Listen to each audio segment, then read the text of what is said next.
Hello and welcome to the Eye on the U podcast, the Miami Herald's Miami Hurricanes podcast. I'm David Wilson. I'm joined, as always, on the other line by Susan Miller Degnan, our Hurricanes beat writer here at the Herald. Susan, what's going on? Just put in my advance for the penultimate. I know you like that word. Great word. Regular season game for Miami at Clemson.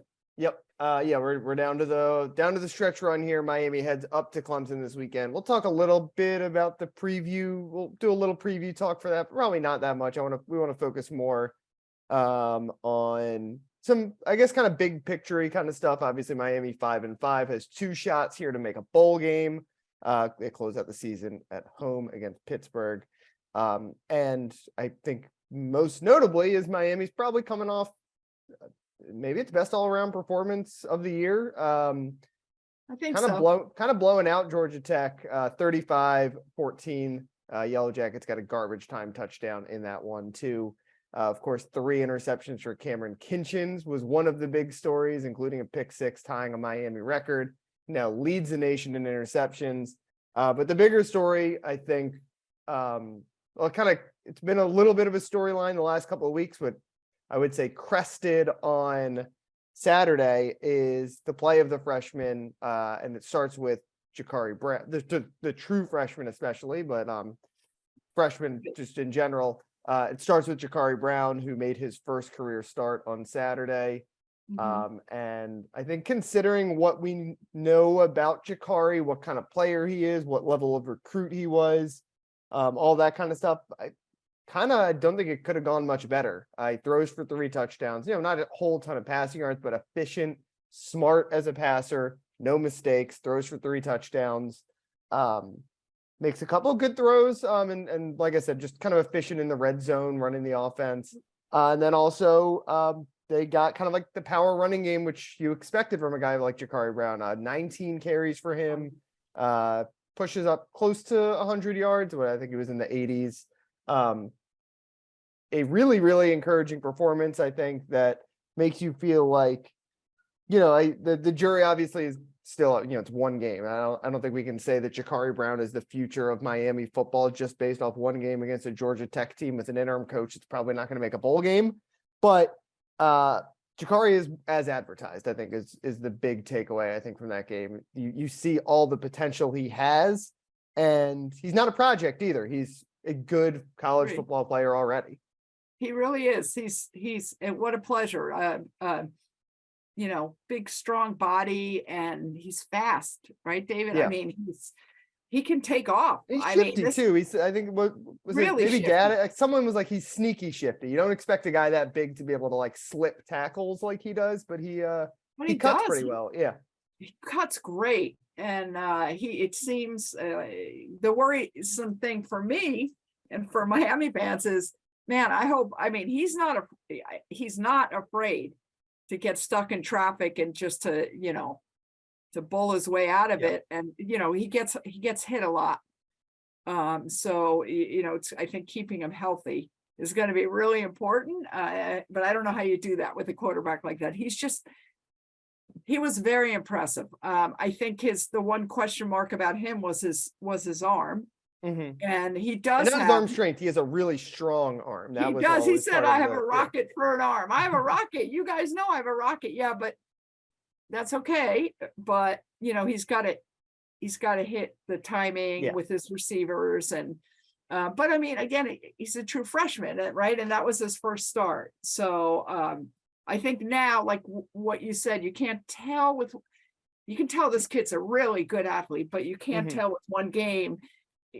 Is he going to keep it up passing and even improve more? He was nervous. And he was real hyped up. I think another great point about Jakari is his personality is really strong and infectious, and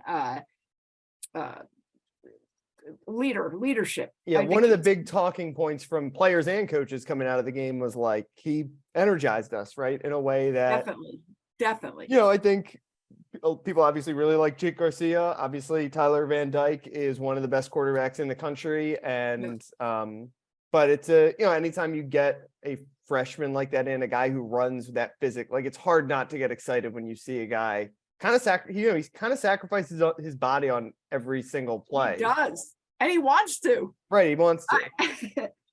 And he's excited. Like it is contagious.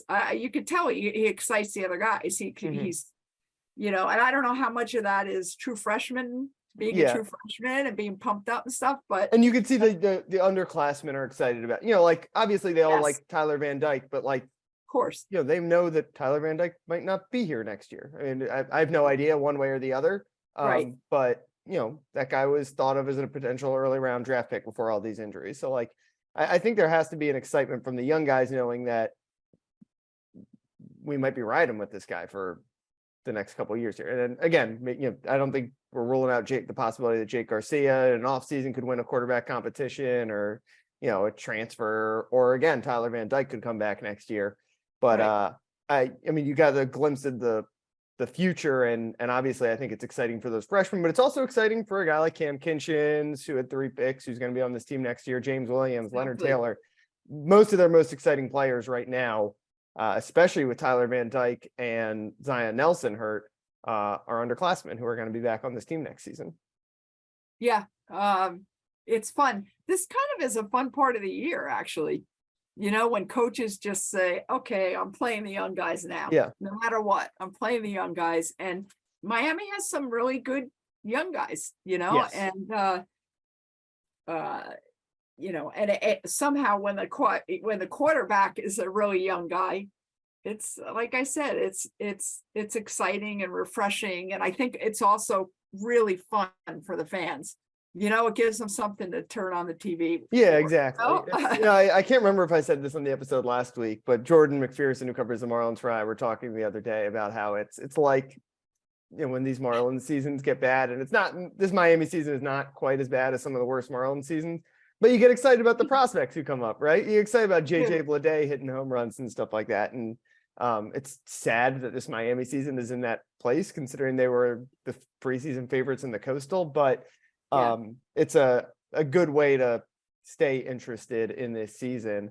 And the other thing about Jakari, I think he fits what Josh Gaddis wants to do, which is run the ball.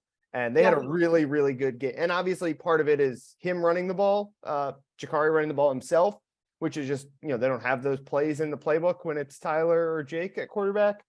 But I mean, I don't think it's a coincidence that Jalen Knighton's best game came with Jakari Brown at quarterback. When you have a quarterback like that, it becomes easier to run the ball. And I thought they just had a really, really good game plan, right? I mean, the first drive, they ran it, and then leak out Will Mallory, and it's a really easy touchdown throw for Jakari Brown's first career touchdown pass. Was it the next drive, or the second touchdown at least, was that short yardage design play for Jaleel Skinner? Like, they did a really good job, I think, keeping it simple. 2 of his 3 touchdowns were pretty just throw it to the open guy. But obviously he deserves credit for that too, because his legs are opening up those easy throws. Yes, he really can scramble. Yeah. I mean, which is, again, it's really fun. It gives you hope. It gives you many more options. Yeah, that way for the offense. So yeah, that was a really invigorating game, and a game in which Miami, well, we weren't sure they were always in control, but at a certain point when they broke it open, it was pretty refreshing that, yeah, they never trailed in the game, right? It was 7-0, or was it 7? I can't remember at the very beginning of the game, but yeah, they were in control for the entire second half, pretty much, I would say. No, they didn't trail. Yeah, they went up 7-0, and then they went up 7-0. Yeah, really the defense only had one. They gave up a 99-yard drive right before halftime, 99-yard touchdown drive right before halftime. Well, that's but other than that, the defense was really good, and Georgia Tech was playing with a backup quarterback. But it's just concerning, like going. I mean, I don't want to segue. All right, into Clemson. It's just, it just seems like the Miami defense, like their rushing defense, just people get big chunks of yards on them. Yeah, that's all. And this week's going to be very tough, Mhm. like completely tough. So I'm glad they have another game after this.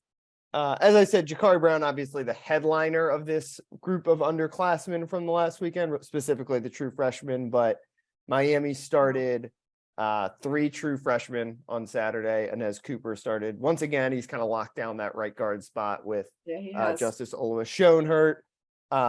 Been probably the most pleasant surprise of the season for Miami. That was, not a particularly highly ranked recruit. Huge body. I think we talked about him a couple of weeks ago on here. We did. And we've both written about him. And Wesley Bissaint makes his first career start at linebacker, and I would guess he's going to start these last 2 games there too. Yeah, they love him. He is 3 true freshmen all start. Plus, as I mentioned, Jaleel Skinner catches his first career touchdown.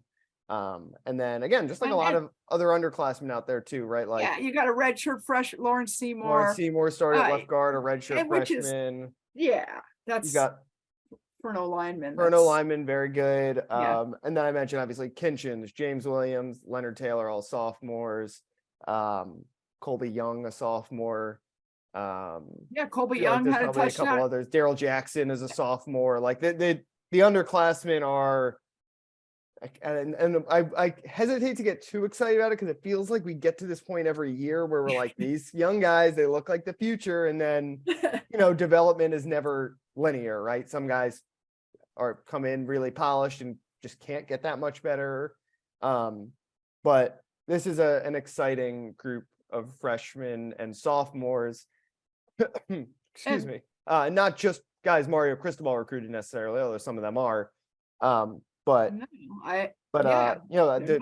We know that 2021 recruiting class, that the last Manny Diaz class was really good too, headlined by Leonard Taylor and Leonard's just a sophomore now. And James Williams.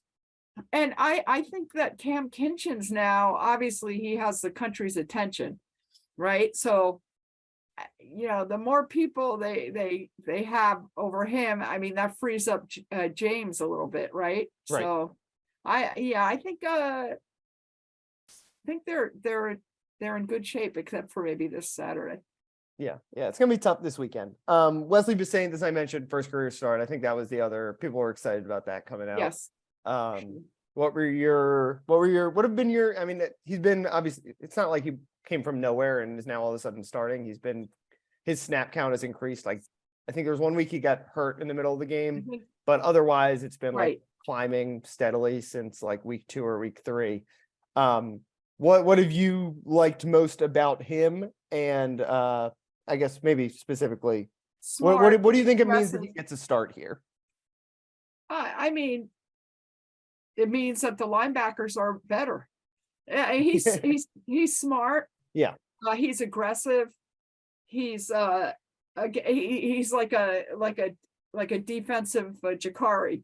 He has a lot of energy and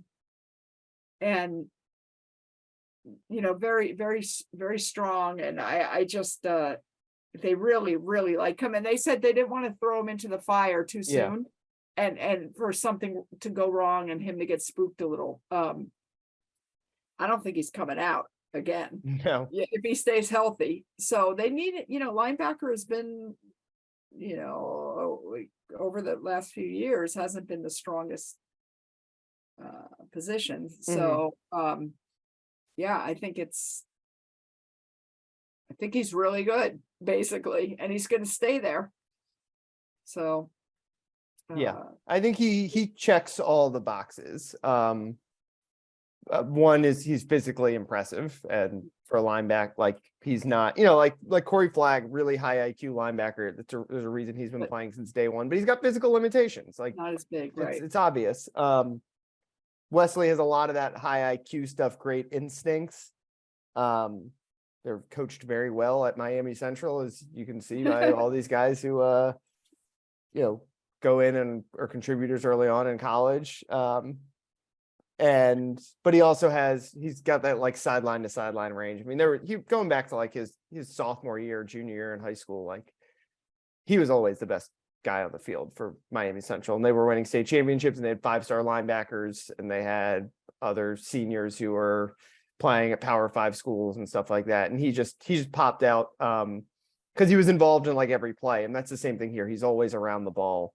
Like that's, it's pretty simple. If you hear a linebacker's name called a lot, it's probably a good thing. And that's kind of where we're at with Wesley Visaint, where he is piling up tackles. He's getting in, blowing up plays.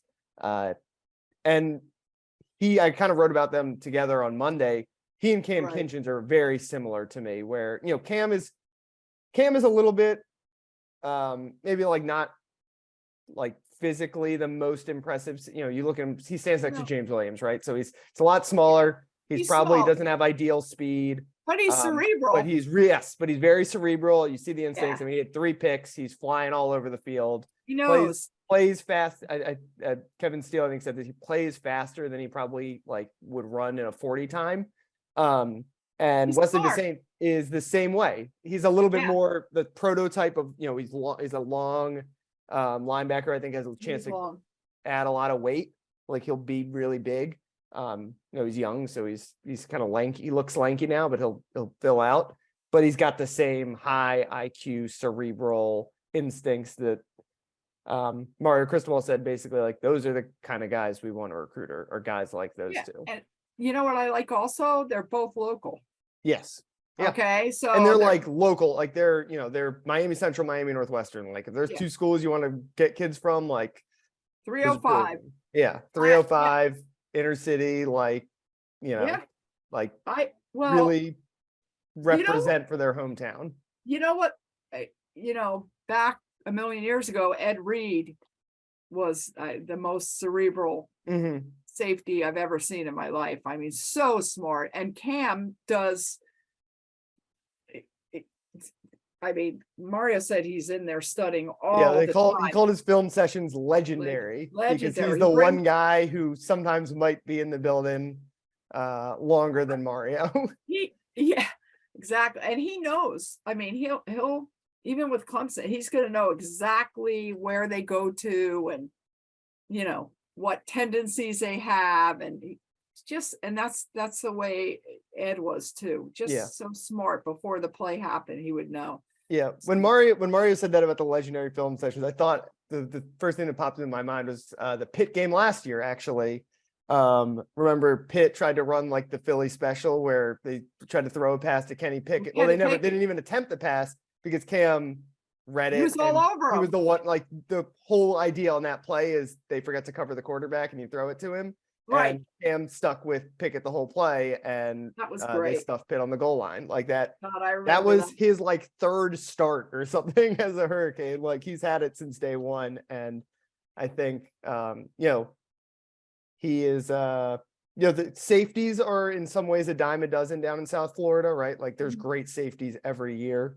He wasn't even the biggest safety recruit in his class, right? James Williams was the guy everyone was excited about. The thing that's I think so important about Wesley is he's got all of that, and he plays linebacker, which is a position, as you mentioned, Miami has struggled to recruit a little bit because we just don't produce linebackers at the same level here in Miami as we do DBs and wide receivers and all that stuff. Yeah, I that's kind of I wonder why that is. Why is that? Oh, we produce a lot of defensive ends. I think the big kids kind of tend to either. If you're a little small, I mean, James Williams probably should have been a linebacker. Like you just look at the way he's built, but he plays safety. So bigger kid, if you're a certain size, you play wide receiver and DB. And if you're bigger, then I think you go play defensive end because we do. Nigel Kelly's another freshman we haven't mentioned, but he's from Dillard High in Fort Lauderdale. Another one of those impressive freshmen who's got, I think, 4 sacks now this season. Really impressive. Really impressive. I liked him a lot talking to him for the first time. And I think, by the way, Cam is a little quieter than James Williams. Yeah. So James Williams is more out there, he's more talkative. He's got that old school Kane thing, right? Where he's like talking trash a little bit. Yeah, but big old smile all the time. I mean, Cam does too, but he's a little more serious. And like we said, cerebral, he's just a little quieter. Yeah. He does so naturally it's easy to act, to kind of get drawn to James Williams. Yeah. And until this year, he's been the highlight machine, right? Right. Compared to Cam. I mean, he still is, but now, 6 picks, leads the country, all that kind of stuff. Like, they complement each other very well. There's 8 people, I think, behind him. I looked up in the record At 5, you're saying? He's got 6 I think now. 8 people have 5, so God knows what will happen this weekend. Yeah, it's and interceptions are, a little bit of luck, although none of those felt like luck. It felt like every one of those he was, I think one was a really bad overthrow, but he's reading those plays really well. So he is, but sometimes also I just have to say with interceptions, because I saw when I covered the 2001 title team, was it Mike Rumpf? I mean, he hardly had any interceptions his last season or whatever, because everybody was throwing away from him. Right, exactly. And safeties can get around that a little bit more because Cam can fly into a play late. Like, I mean, the first interception was like they targeted Tyreek Stevenson and Cam flew in and blew up the play and got the ball himself. And so, but yeah, like you're saying, he could have 6 and he could have no more the rest of the season. Like that wouldn't be surprising. But either way, it's been a very, very impressive run, and he's going to be I think he has to be an All-American contender at this point. Yeah, for sure, definitely. Maybe UM will finally get a first team All ACC, or somehow that never seems to happen, does it? Yeah, I mean, I guess Jalen Phillips probably was, but maybe not even. I don't remember. It always seems that I don't know. I don't want to sound like sour grapes, but it does seem that way. Last 2, we talked a little bit about Inez Cooper, but we should shout him out again. Another freshman who is starting already, and we should say he is a guy that Mario Cristobal went and got. Miami I don't think it even offered him until Cristobal got there. Cristobal recruited him a little bit at Oregon. Originally thought maybe he was going to be a defensive tackle because he was 400 pounds at one point his senior year or his junior year of high school. Right. Now down to what he said, like 350-ish, basically 355. So much better shape. And, he's a freshman. He's had his ups and downs, but I mean, physically, like really, really, like you don't see a whole lot of linemen like that. And the fact that it's similar to what actually happened with Zion Nelson, right? Where Zion was not the biggest recruit. He was the same kind of thing, a really late addition to Miami's recruiting class, but just physically really impressive. And Zion was skinny. He was skinny, very different reasons for physical, he was skinny and had to add weight. Inez Cooper was big and had to lose weight. And it's just a reminder that it's really, really hard to evaluate offensive linemen. It really is. I wonder what happens with Zion now. Yeah, I mean, he and Tyler, I mean, we'll do that, I guess, probably once the season ends. He's going to have to come back, right? This is his 4th year. He does have eligibility still. How so he's got to come back. He didn't play at all. Yeah, he and Tyler are both in a tough spot, right? Where I think if, they both would have, I think, been, or maybe not first round picks, but second day, maybe early 3rd day at the latest, and now it's really hard to know what round pick. I do, but it's going to be real interesting to see what happens. Although I can't believe Zion. I wonder how Mario deals with all this stuff. Yeah, we should say, I guess, before we'll wrap up with a little Clemson and bowl talk in just a second here, but first portal entrant of the season happened on, is that Tuesday? Yeah, Tuesday night. With Gilbert Frierson, who was, kind of a long-term fixture here, a starting striker for a couple of years. Just, I don't want to say fell out of favor or didn't necessarily maybe fit this defense, but did not play a whole lot this year. And it might have been either of those, David. Yeah. Because I was looking carefully at his stats. I don't have them in front of me, but he was pretty good. He had some pretty good stats the first couple of years, or it was second year or whatever. And third year, actually, he was fairly consistent, and then boom. Yeah. So and even last year he didn't play as much either when Amari Carter moved to striker. Yeah. So true. Yeah, we both love Gilbert Frierson. I was very happy to see Miami fans seem to be like, people can be on social media where it's like, good riddance, get out of here. But everyone was like excited to see Gilbert Frierson's next step. But we should say that this is going to be the first of a whole bunch of transfers coming here, and that's going to be the tough thing for Mario to navigate over these next few Wow. months. You know, some of them will be guys who didn't play that much, but other guys will be, you know, like some of them might be guys Mario kind of tells to get out of here a little bit. But some of them could be good players. And It says, listen, you could stay here. I'm never going to kick anybody out, but right. you're Yeah. not Yeah. gonna play. You be honest, right? He always says you got to be honest. It's all truth. All right. Yeah. And the truth is there are people that have shown their whatever, and those guys are going to be getting their chances more. Right. So, yeah, he's going to have a lot to juggle. That starts with December 5th, right? December 5th is the first day that I think transfer is going to enter earlier. Frierson is technically in the portal already because he has graduated, but December 5th is when most people can go in. Well, he said December 5th is when he's entering. Yeah, and then he mentioned the other day, he put out like another statement where it's like, actually, I'm a graduate, so I'm in there now. Basically. I don't think anyone really knows the rules. I think it's you know, I read that it's a day after the conference title games, and they're Saturday, December 3rd. You know, so I don't know. Oh, so maybe it was the 4th. But it's that weekend. That week will be crazy. Yes, it will. It'll be really crazy, actually. Really, like every other minute, we're gonna see it's some kind of tweet. Okay, let's finish things out by really quickly previewing Clemson and then a little bit of bowl talk before we get out of here. Clemson, Miami, 19-point underdog. Is that still the line? I haven't looked at it in a couple 19 days. and a half points. 19 and a half. You know,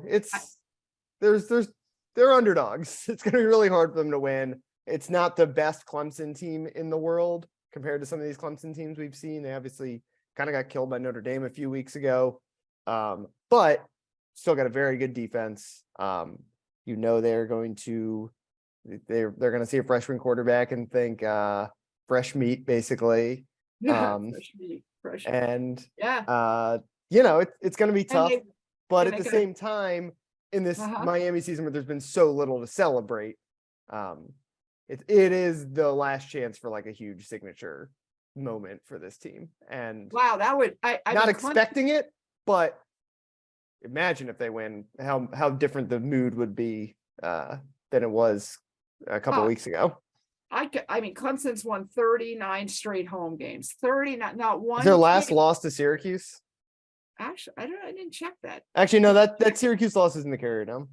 I have to tell you, there's not one player on their roster now, not one who's lost the game at home. Yeah. And you know, and they're fighting for the playoffs. I mean, they're not dead. They're not dead. They're not dead. I've looked at percentages and I don't know, all different. They're number 9, and in the college football, you know, playoff ranking, and also they're ranked 9th in the AP. But they've lost one game.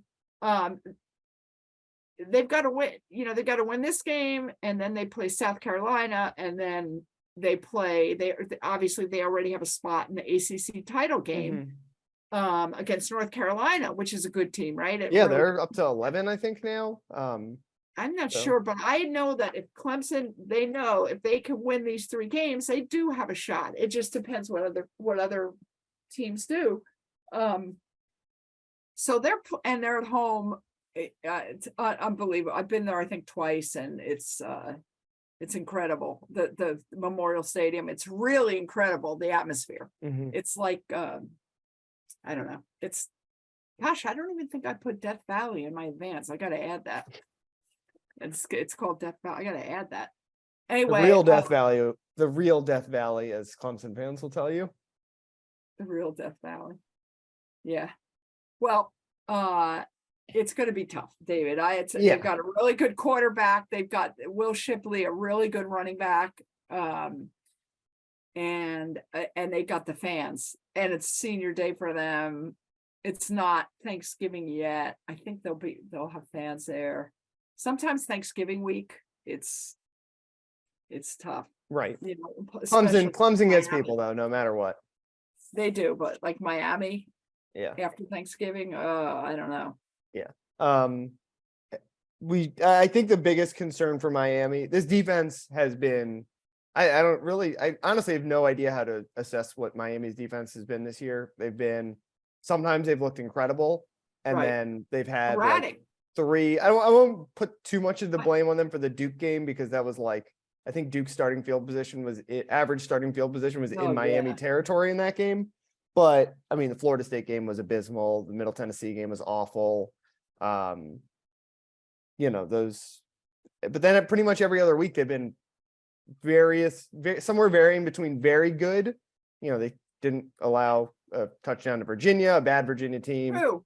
They've had some great, recent good against bad teams though, mostly, right? Georgia Tech, Virginia were all three fantastic defensive performances. If they get that kind of defensive performance this weekend, it'll be competitive. But when they've played good, even Texas A&M, which is another bad team, I guess, they're really good defensively. If they get their bad defense, if they get we know they have a 45-point egg in them because we've seen it 3 times. And if that happens, Miami has no chance of keeping up, obviously. But it comes down to, I think, if the defense can keep this game low scoring competitive. And that's, for them, it's mostly been about not giving up huge plays. When they've been at their worst, it's when they give up. Obviously, Middle Tennessee was like, I've never seen anything like that. But even Florida State was just like 20, 30 yards at a time sometimes. They do give up big plays. Yeah. I mean, they do. I mean, I don't know, maybe just recently, but when the other team gets the ball, like at Georgia Tech, I wasn't convinced of anything. I was not until they scored a couple more touchdowns. Yeah, we should say Georgia Tech, they actually moved it decently enough. They just threw 4 interceptions. Like all 4 of Miami's I think 3 of Miami's 4 interceptions were inside the 20-yard line. So, they've got we've seen a good defensive performance in them. We've also seen really, really bad defensive performances in them. And which Miami defense shows up on Saturday will determine whether we're all done writing by halftime or whether this game is actually competitive and interesting. Bowls, I don't want to get into specifics about where they might go, but Miami's got 2 shots left to get one, close out the season with Pitt. How important to you is it that they get a bowl game? I think it's important. I think especially when we just spent so much of this episode talking about freshmen, right? Yeah, I mean, they really want it. I don't care. And Jacurri was the one that actually told us. Everybody else is like, we're taking one game at a time, and it's the Mario Cristobal, just where your feet are and all that stuff. But they want to. Jacurri said that's our goal. Okay, he came out and said it. That's our goal. So they want a bowl game, and how important? I think it's important because even they're all kind of cheesy. I'm not talking about the Cheez-It Bowl. They're all kind of, I don't know, not major. They're not going to play a good team probably in the bowl game either. Other than if you're in the college football playoff, and then there are other good bowl. I mean, there are other bowls that have good teams in it. I mean, we should. You mentioned the Cheez-It Bowl. Miami played Oklahoma State in that a couple of years ago. It was a top 25 matchup. Like you can still get good ones, but you can. Miami's not going to get one of those. We should say no, but I think I guess what I'm saying is the players do get excited. I mean, they get excited. It's fun for them. I know there's some like pretty small town kind of places you go to, but I think they're fun. And although Miami never seems to win them, so that's a problem. Since Mark Richt's first year was the last time they won a bowl game. Yeah, it's a big problem because it ends the season. Really, it's kind of depressing. And they've had some really, really bad bowl losses. Pinstripe Bowl, Independence Bowl, like those are 2 of the worst losses they've had in a long time. But every extra practice you get is great, and obviously, it's fun watching Jakari Brown right now. If he keeps playing like this, I want to get an extra game to watch Jakari Brown. I felt the same way when they canceled Miami's bowl game last year for COVID. I was like, oh man, I don't get to watch Tyler Van Dyke play. Yeah, the Sun Bowl. You don't get to go to El Paso and have that great Mexican food. It is good. Miami. It looks like maybe Gasparilla would be in the cards, which would be in Tampa, which would be great. Easy trip before Christmas. Fenway Bowl I've seen around. another game before Christmas. So it'll be early probably if Miami gets into one, unless they win 2 down the stretch here. But right. I'm rooting for one, but I'm rooting for an early one to get our Christmas vacation started early. Yeah, I agree. And by the way, I know we got to end this, but if they should upset Clemson, then of course they go back home, which they don't do well at home, and it's on national TV. That'll be our next podcast. National TV night game at home. Oh boy. Yeah. Well, they got a chance to wear the black jerseys, I guess. Finally. Yeah, possibly. All see. right. We'll I think see. we can finish things up there. You can follow Susan on Twitter at @smiller_Degnan. She's got all your coverage this week going into Clemson. You can follow me on Twitter at DBWilson2. I've also obviously got some coverage going into Clemson. So yeah, nothing that exciting though in the world. Happy Thanksgiving, right? Yeah, I guess, our next episode will come out. I don't know when we'll drop it next week. We'll figure it out. But anyway, happy Thanksgiving if we don't talk to you guys before then. Thanks as always for listening. And we will talk to you guys sometime next week. Not sure when, but we will talk to you sometime next week.